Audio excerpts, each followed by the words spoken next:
Have you ever felt like we're stuck in a perpetual loop, Leafs Nation, where every summer brings the same agonizing questions about our roster, especially when it comes to our forward depth?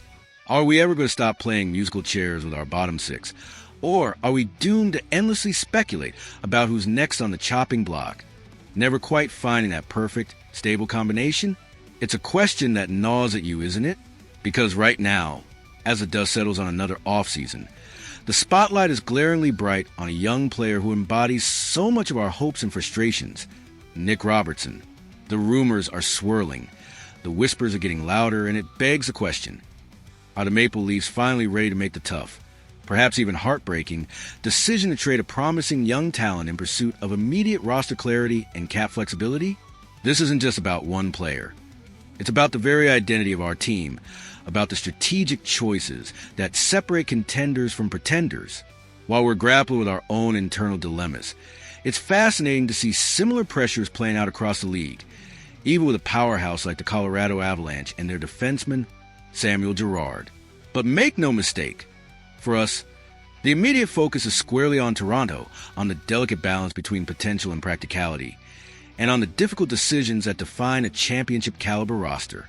Let's cut right to the chase and talk about Nick Robertson, a player who has been a lightning rod for discussion since the moment he was drafted. Just recently, the Maple Leafs managed to avoid arbitration with Robertson, agreeing to a one-year deal with a cap hit of $1.85 million. On the surface, it seems like a straightforward piece of business, a commitment to a young forward who has shown flashes of brilliance. But in the intricate world of NHL roster management, nothing is ever truly simple. This new contract, rather than cementing his place, has only intensified the speculation that Robertson could, in fact, be on the move. Chris Johnson of The Athletic, a voice we always listen to, pointed out a critical detail. The Maple Leafs currently have 14 forwards on their roster. That's a numerical problem, a logjam that needs to be resolved before the puck drops on the new season. When you have too many mouths to feed, too many players vying for limited spots, something has to give. Johnson suggested that the team could look to trade David Kampf, Kaye Jarnkrok, or indeed Nick Robertson. Each of those names carries its own weight, its own set of implications for the team's structure and future. But why Robertson, a 23-year-old with undeniable offensive upside, whose shot and tenacity have often left us breathless? The answer, as always, lies in the complex interplay of cap space, roster fit, and market value. Nick Barton of the Hockey News, citing Sportsnet's Elliot Friedman, another highly respected voice in the hockey world, revealed that the Leafs are among several teams reportedly interested in unrestricted free agent forward Jack Roslovic. Friedman explicitly stated that the team is still attempting to move some salary, potentially to make room for a player like the 28-year-old Roslovic. This isn't just about wanting Roslovic. It's about the strategic necessity of creating flexibility. If the Leafs want to add an impact player, they need to shed salary, and that means making tough choices. Johnston also highlighted a crucial historical context. In the past, the Leafs have been reluctant to trade Robertson. This reluctance stemmed from his youth, his scoring ability, and the tantalizing potential he still possesses. It's hard to let go of a player who could still blossom into a consistent top-six scorer. The preference, he noted, might be to move a veteran like Kampf or Jarnkrok, players who, while valuable, might be easier to replace or whose cap hits are more palatable to shed. However, and this is the kicker, Robertson's youth and scoring potential could actually generate more interest from other teams. He represents a higher upside, a bigger return, and in a league driven by asset management, that a powerful incentive. Imagine the scenario. A team looking for a young, cost-controlled forward with a proven scoring touch in junior and flashes of it in the NHL. Robertson fits that bill perfectly. While it would be bittersweet to see him go, especially after years of waiting for him to fully break out, the reality of the NHL salary cap and roster limits often forces teams to make pragmatic decisions over emotional ones. The question then becomes, do the Leafs prioritize a potential player like Robertson, hoping he finally puts it all together, or do they leverage his trade value to address an immediate need, whether that's cap space for Roslovic or a different asset altogether? It's a high-stakes gamble either way, a testament to the constant pressure on Kyle Dubas and his management team to optimize every single roster spot. Now, let's briefly shift our gaze to another contending team facing similar, albeit different, cap challenges, the Colorado Avalanche. It's a fascinating parallel, showing that even the league's elite are not immune to these financial tightropes. Whenever the Avalanche find themselves pressed against the salary cap, Samuel Girard's name inevitably surfaces as a trade candidate, a potential cost-cutting measure. We saw it as recently as June after the Avalanche extended center Brock Nelson, a move that tightened their financial flexibility. Girard is under contract until the 2026-27 season, carrying a $5 million annual average value. And he also holds a 9-team no-trade list. This isn't a small contract, and it certainly isn't one that can be moved without careful consideration. Corey Masasak of the Denver Post, weighing in on the frequent mentions of Girard in trade rumors, believes that replacing him wouldn't be an easy task for the Avalanche. He highlights Girard's crucial role on their second defensive pairing, and the fact that his contract, while significant, is still considered team-friendly for a player of his caliber.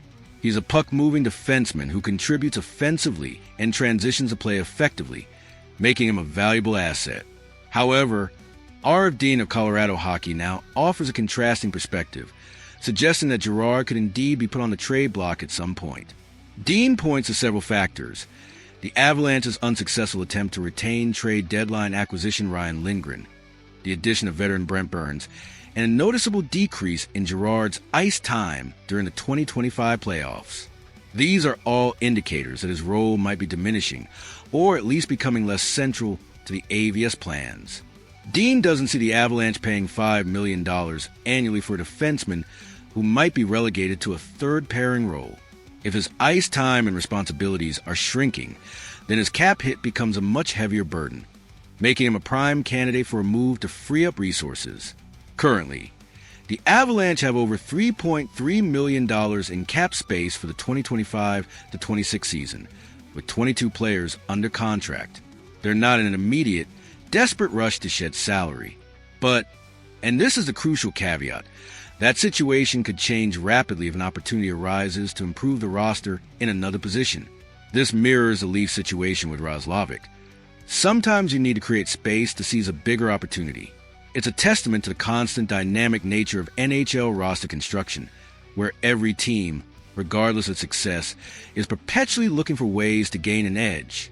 What these two situations, seemingly disparate, truly highlight is the relentless pressure on NHL general managers to make difficult, often unpopular, decisions. For the Maple Leafs, the Nick Robertson dilemma is a microcosm of their broader strategic challenge. How do you balance the development of promising young talent with the immediate demands of a championship window and the unforgiving constraints of salary cap?